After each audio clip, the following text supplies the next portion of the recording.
Assalamualaikum warahmatullahi wabarakatuh. Isa sa pinaka makapangyarihang verse na dasal na nasusulat sa Quran. Ang ating mahal na Panginoon, Allah Subhanahu wa Ta'ala, Siya ay nagbabalita at nagsugo sa sangkatauhan.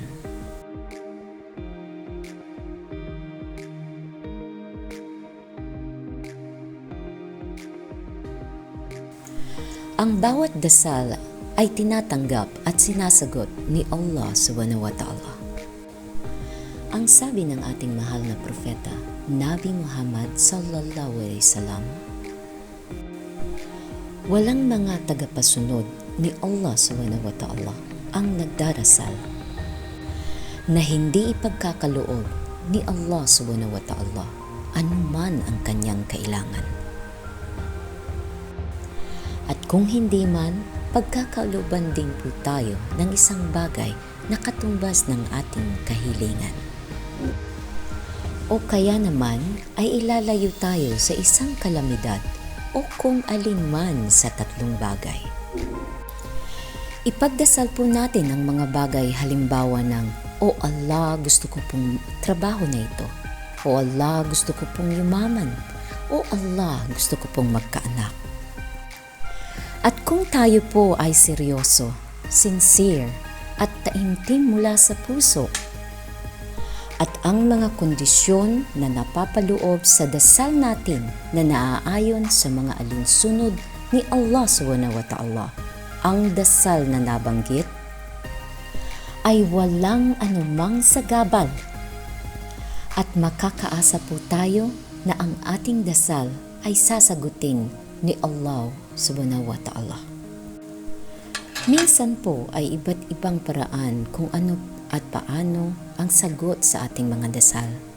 Ito ay maaari po sa isa sa mga tatlo nating mga kahilingan. Ang una, maaaring makamtan mo kung ano man ang inyong kahilingan. Pangalawa, ito ay maaari yung kahiling tulad sa inyong kahilingan. Allah Subhanahu wa Ta'ala ang tanging nakakabatid kung ano ang nararapat o makakabuti para sa atin. At kung magkaminsan kung ano ang katumbas na kung saan ito ay ang mga bagay na makakabuti sa atin at ating makakamtan o makukuha. At maaari rin naman ang ikatlo, na kung may sakuna na dapat ay mangyayari sa atin, ay lalayo tayo sa isang tiyak na kapahamakan. Kaya makakamtan natin ang anumang bagay na ating hiniling. At kung ang sahaba ay mapakikinggan, ito ang masasabi niya, Ya Rasulullah, kung ito ang nararapat, kami po ay hihiling pa ng mas marami. So ano ba ang humahadlang sa atin upang humiling ng mas marami pang kahilingan? Kung sa bawat dasal natin ay may makakamtan po tayong bagay o kahilingan. Kung magkaganon, tayo ay humiling pa ng humiling ng mas marami pang paghiling.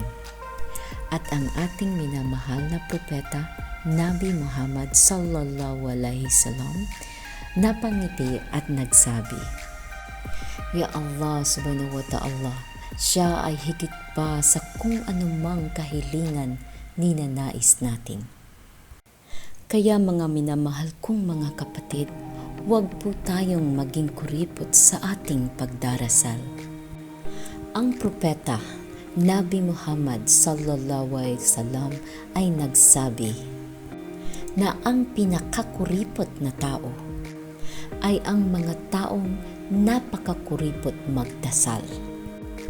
Magdasal po tayo sa bawat o kahit na anong bagay, patuloy po tayong humiling sa poong may kapal Allah Subhanahu wa Ta'ala. Ayon po sa mga matatalinong mga tagasaliksik noong unang panahon, na huwag po tayong maging kuripot sa paghingi at pagdarasal kay Allah Subhanahu wa Ta'ala.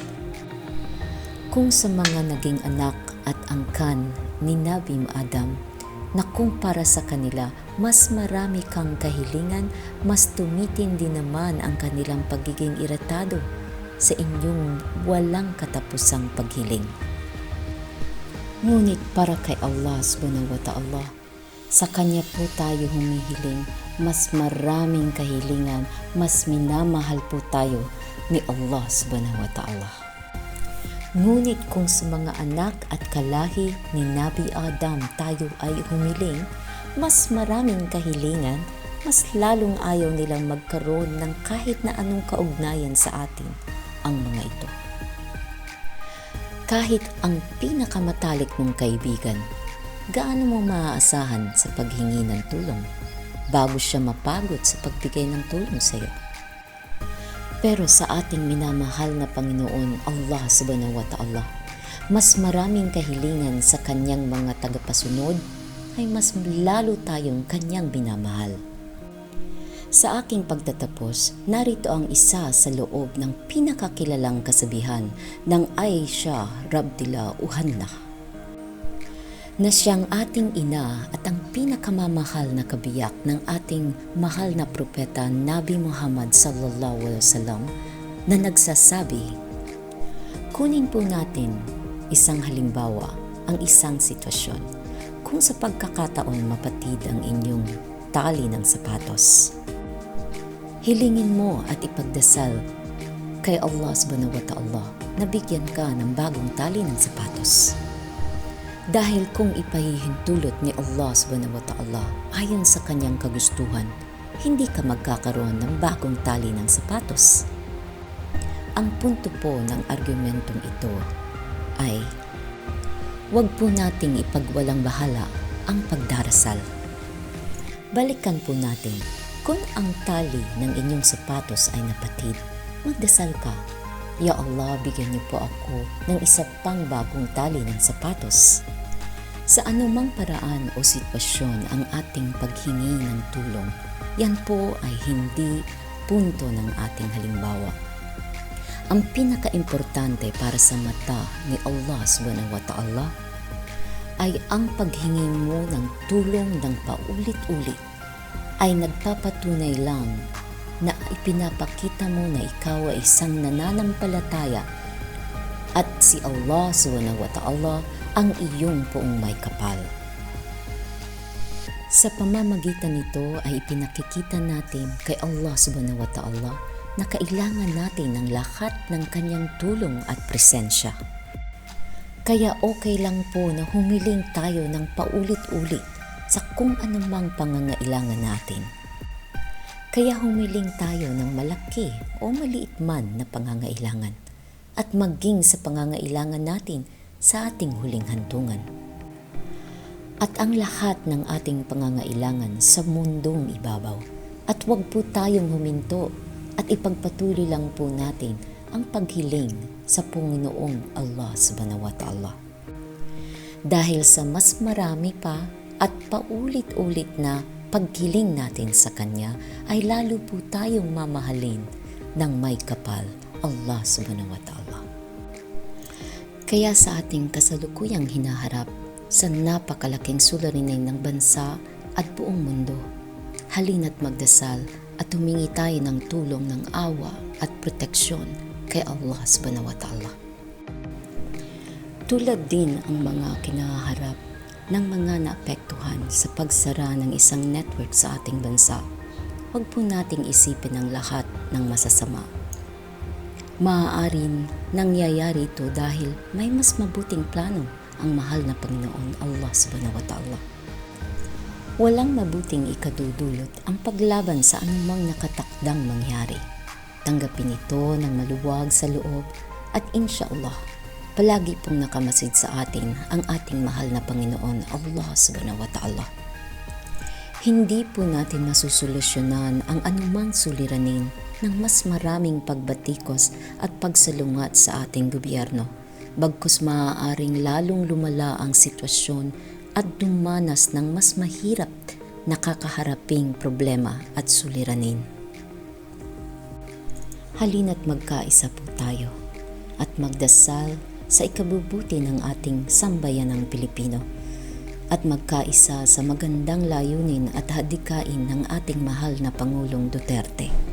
Insyaallah. Hiling ko po sana'y nabuksan ang puso ng ating mga tagapakinig at nagustuhan po sana ninyo. Aking mga minamahal na kaibigan, kapatid sa Islam at kababayang Pilipino saan mang sulok ng buong mundo.